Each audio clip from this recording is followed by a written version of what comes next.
Bienvenue à tous et bienvenue à tous dans le Conseil de vie by Nelly Nana. J'espère que vous allez bien. Nous avons commencé à parler la dernière fois des difficultés à gérer les finances en couple.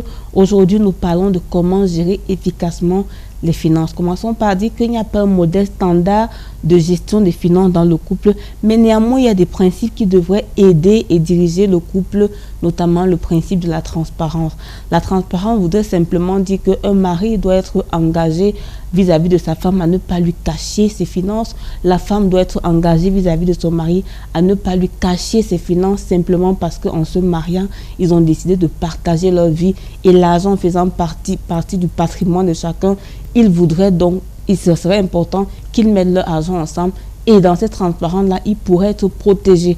Alors commençons par dire que ce qui peut empêcher les couples d'expérimenter la transparence, c'est le manque de confiance.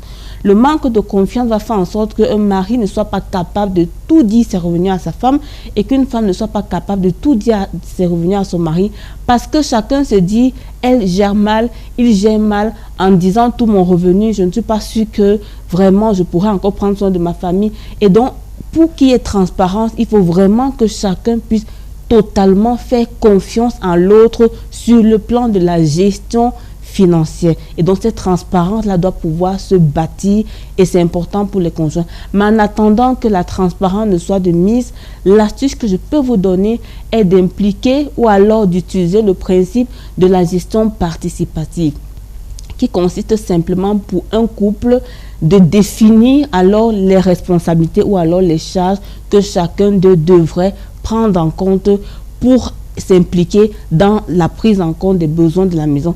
Et cette gestion participative va apporter la paix parce que celui ou celle qui n'est pas encore prête à mettre son argent de manière totale entre les mains de l'autre pour que cette personne gère, va garder son argent, mais va utiliser son argent en fonction de la responsabilité ou de la charge qui va lui être attribuée. Ça permet d'être en paix et la paix dans le couple est un élément fondamental. À très bientôt.